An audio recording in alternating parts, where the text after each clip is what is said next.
Bhaskaran sir வணக்கம்.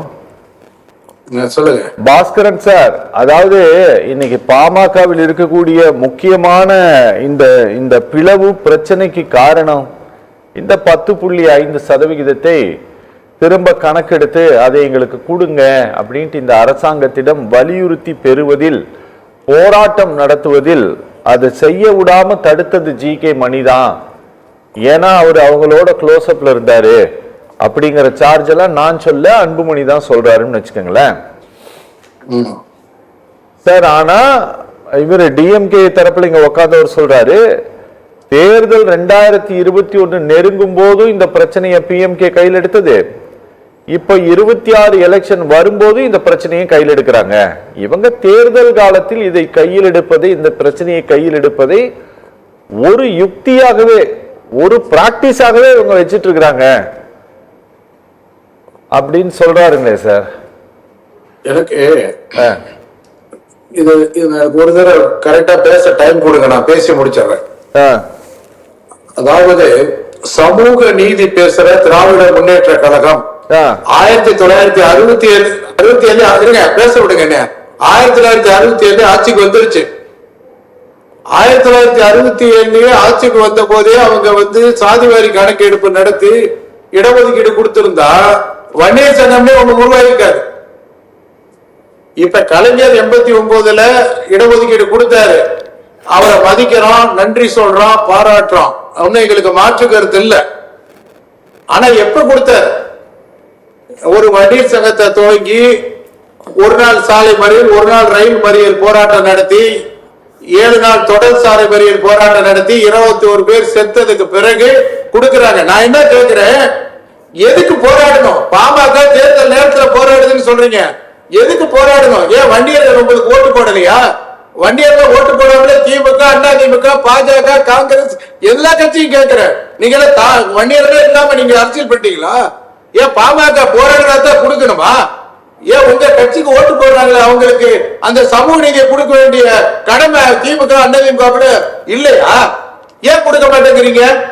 அவர் சொல்றாரு sir 19.5% டிஎன்பிசில வன்னியர்கள் பயனடைறாங்க, நீங்க 10% கேட்கறீங்கன்னு சொல்றீங்களே. சீருடை பணியாளர் தேர்வாணையத்துல வன்னியர் தலைவரா இருக்காரா?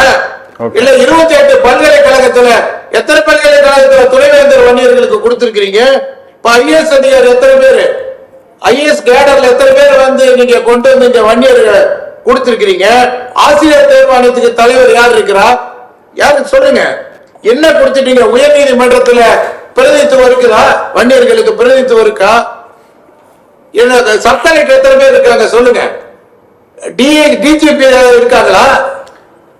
இதெல்லாம் சொல்லுங்க. நீங்க எப்ப பார்த்தாலும் ஆயா வேலையும் இந்த வேலையுமே சொல்லிக்கிட்டு இருக்கிறீங்க. ஏன் வன்னியர்கள் இந்த வேலைக்கு தான் போகணும்னு ஏதாவது கட்டுப்பாடு வச்சிருக்கீங்களா?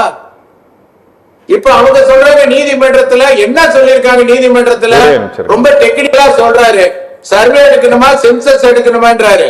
சென்சஸ் எடுக்கணும், சர்வே எடுக்கணும். ஏன் சர்வேங்கிற வார்த்தை வருதுன்னா, சுப்ரீம் கோர்ட் சொல்லிட்டான் மாநில அரசுக்கு அதிகாரம் இருக்குது, ஒரு சாதிக்கு உள்ளிட ஒதுக்கீடு கொடுக்க அதிகாரம் இருக்குது. அதுக்காக நான் அது வேற. இப்ப வன்னியர்களுக்கு மட்டுமே தரவுகள் அடிப்படையில இந்த மாநில அரசு நினைச்சுன்னா இடஒதுக்கீடு கொடுக்க முடியும். அந்த வழக்கையும் இதே திமுக வழக்கறிஞர்கள் தான், அரசாங்க வழக்கறிஞர்கள் தான் நடத்தினாங்க. அந்த தீர்ப்பு தான் வந்திருக்குது. ஒரே காரணம் தான் சொன்னாங்க, தரவுகள் அடிப்படையில கொடுக்கலான்றாங்க. அதை கொடுக்க ஏன் அந்த அரசு முயற்சிக்க மாட்டேங்குதுன்னு கேட்கிறோம். சென்செக்ஸ் எடுக்கணுங்கிறது ஒரு வன்னியருக்காக சொல்லல, ஒட்டுமொத்த தமிழ்நாட்டில் இருக்கிற ஜாதிக்கு இடஒதுக்கீடு கொடுக்கணும்னா நீ சென்சஸ் எடுக்கணும், அதை எடுங்கன்னு சொல்றோம். இந்தியாவில் 6 மாநிலத்துக்கு இதே எல்லாத்தையும் இந்திய அரசியலமைப்பு சட்டத்துல தான் இருக்கான். 6 மாநிலத்துக்கு ஒரு சட்டம், தமிழ்நாட்டுக்கு ஒரு சட்டமா? அதுக்காக மத்திய அரசு எடுக்க கூடாதுன்னு சொல்லல. மத்திய அரசுக்கு தான் இடஒதுக்கீடுனா என்னன்னே தெரியாது. அவங்க அவங்களுக்கு இடஒதுக்கீடு கொள்கையே இல்ல. ஆனா அதை பத்தி நான் அவங்களுக்கு ஏன் அவங்க கிட்ட கேட்கலன்னு எல்லாம் நினைக்கிறாங்க. அவங்களுக்கு எது இடஒதுக்கீடு கொள்கை இருக்கா?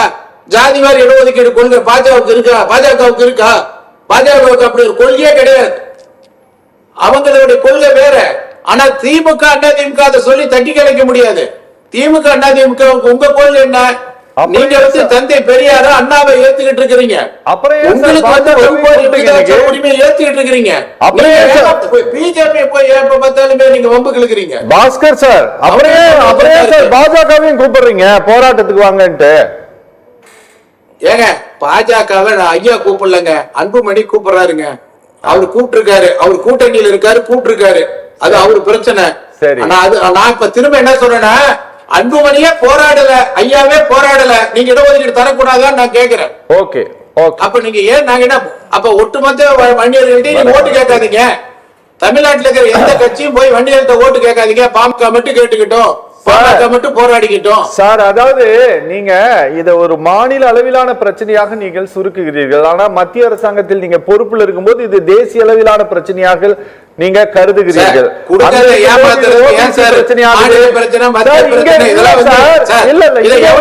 எவ்வளவு நாளைக்கு சார் இந்த புத்தகத்தை பேசிக்கிட்டே இருப்பீங்க? எவ்வளவு நாளைக்கு பேசுவீங்க?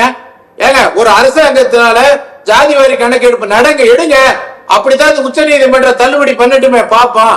ஏங்க அருந்ததியருக்கு கொடுத்த எஸ்சிஏ இடஒதுக்கீடு செல்லும் போது இஸ்லாமியர்களுக்கு கொடுத்த செல்லும் போது எம்பிசி வி மட்டும் செல்லாது. பாஸ்கரன் சார் இங்க பாருங்க, உங்களுக்கு கொடுத்த 10.5% இடஒதுக்கீட்டை ரத்து பண்ணணும்னு வழக்கு போட்ட ஒரு மனுதாரர்கள் ஒருத்தர் தான் இந்த ஷோல உட்கார்ந்து இருக்காரு. அவர் ராமசாமி சார், அதுல ஒன் ஆஃப் த பெட்டிஷனர் தான். நான் அதெல்லாம் சொல்லலைங்க, வழக்கு போட்டாச்சுங்க. ஆமா, உச்சநீதிமன்ற தீர்ப்பு சொல்லிருச்சுங்க. உச்சநீதிமன்ற தீர்ப்பிலே சொல்லுதுங்க, மாநில அரசுக்கு அதிகாரம் இருக்கு, நீங்க ஒரு ஜாதிக்கு இடஒதுக்கீடு தர முடியும்னு சொல்லுதுங்க. தர வேண்டியதானுங்க. சரி.